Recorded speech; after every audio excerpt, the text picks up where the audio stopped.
So ఏం చేస్తున్నాం మీ మహిళా అధ్యక్షురాలు కాబట్టి ఆల్మోస్ట్ ఇందిరమ్మ చీరలు అందరికి ఇప్పించేస్తాం. మీ లీడర్స్ వాళ్ళ తెలిసిన వాళ్ళకి ఇప్పిస్తారా అందరికి ఇప్పిస్తారా? లేదండి, అందరికి వస్తున్నాయి. గత ప్రభుత్వం బీఆర్ఎస్ ప్రభుత్వం ఇచ్చిన చీరలు పొలాల కాడ మన పిట్టలకు దానికి కట్టేసుకున్నారు, బెదురుకు కట్టేసుకున్నారు. కావాలని కొందరేమో మార్కెట్లో కూడా కూరగాయలు అమ్మడానికి కూడా తీసుకపోయి అట్లా కూడా చేసుకుంటున్నారు. కొందరు అయితే 5 చీరలకు ఒకటి అబ్బిస్తున్నారు. అంత వాల్యూ లేకుండా ఉండే ఆ చీరలు ఎవరు కూడా కట్టుకోలేరు ఆ శారీస్ అయితే. ఈ చీరలు కూడా అంత మంచిగా లేవు అని అంటారు మా బీఆర్ఎస్ వాళ్ళు. ఏం మంచిగా మేము ఇచ్చినా మంచిగా ఉండే కలర్లు ఇచ్చినా మేము ఇదంతా ఒకటే కలర్ ఇచ్చురేంది అని అంటుంది. లేదండి, ఇప్పుడు అందరు సమానమే. ఇప్పుడు అంటే కులము అట్లా అట్లా లేకుండా అన్ని కులాలు ఒకటే సమానంగా ఉండాలన్నట్టు ఒకటే కలర్ ఇచ్చారు.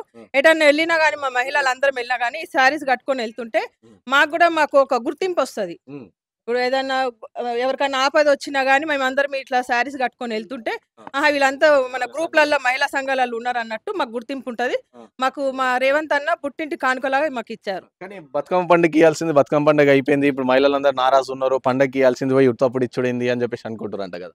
బీఆర్ఎస్ ప్రభుత్వం అయితే బతుకమ్మకు ఇచ్చిర్రు, ఒక్క శారీ కూడా కట్టుకోలేదు. కవితక్క కట్టుకుందా, లేకుంటే కేసీఆర్ భార్య కట్టుకుందా, లేకుంటే హరీష్ రావు భార్య కట్టుకున్నా, వాళ్ళు ఎవరు కట్టుకోలేరు. ఒక్కొక్క శారీ 50 లక్షలు 50,000 చీరలు మాత్రం కట్టుకున్నారు. మేము అంతా కనిపించకుండా మాకు ఏదో 200 చీర ఇచ్చి ఆ బతుకమ్మ కట్టుకొని బతుకమ్మలు ఆడాలంటే ఎవరు కట్టుకుంటారండి?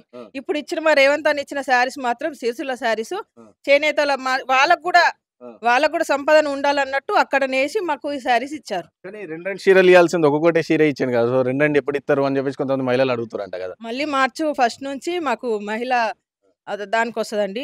అంతర్జాతీయ మహిళా దినోత్సవంకి మళ్ళీ మాకు శారీస్ వస్తాయి, ఖచ్చితంగా వస్తాయి. రేవంత్ అన్న మాట ఇచ్చినట్టే తప్పడు.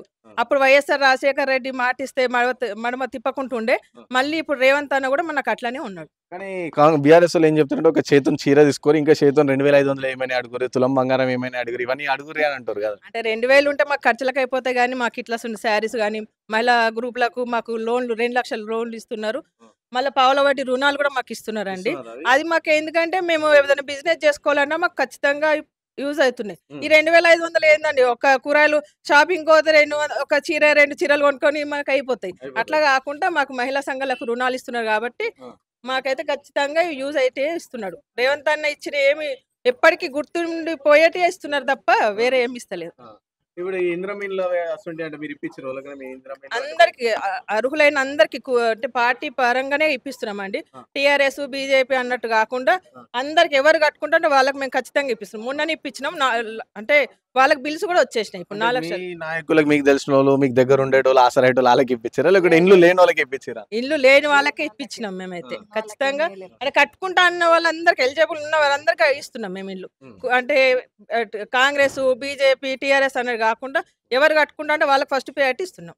కానీ మళ్ళీ ఈ పథకాల విషయం మీద 2,500 ఏమైనా మళ్ళీ తులం బంగారం ఏమైనా అంటే ఏడుకోయినా మహిళలు అవే అంటారు. ఇవన్నీ తీసుకుంటారు కానీ అవి కూడా కావాలంటారు. వాళ్ళు అవి పరిస్థితి వస్తాయండి. రేవంత్ అన్న ఖచ్చితంగా మాట అయితే నిలబెట్టుకుంటాడు.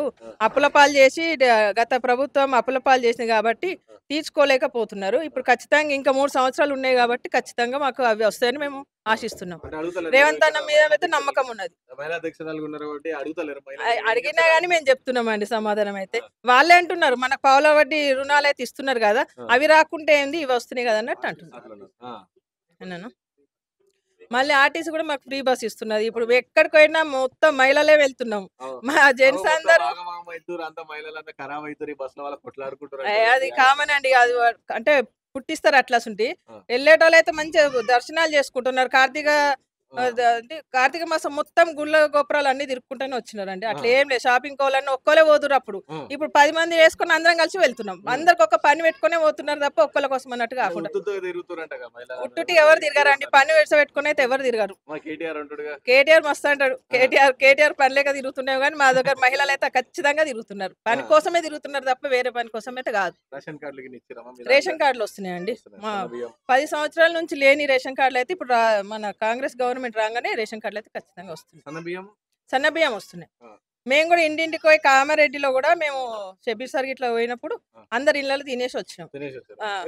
బాగున్నాయి. కాదండి, పుట్టించడం మస్తు పుట్టిస్తారు. ఇక కాదంటే అంతా అడగండి, మమ్మల్ని కాదు.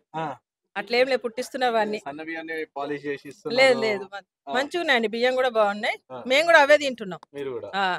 ఇప్పుడు అయింది రుణాలు కూడా తీసుకొని నేను శారీస్ బిజినెస్ చేస్తాను. 10 years అవుతుంది. అవును. రుణాలు అవును, అవును. 10 లక్షలు ఇప్పుడు తీసుకున్నా నేను గ్రూప్‌లో. ఆ, ఆ శారీస్ బిజినెస్‌కే పెట్టుకుంటున్నా. ఓకే. అందరూ ఏదో ఒక బిజినెస్ కోసమే తీసుకుంటున్నారు. ఆ.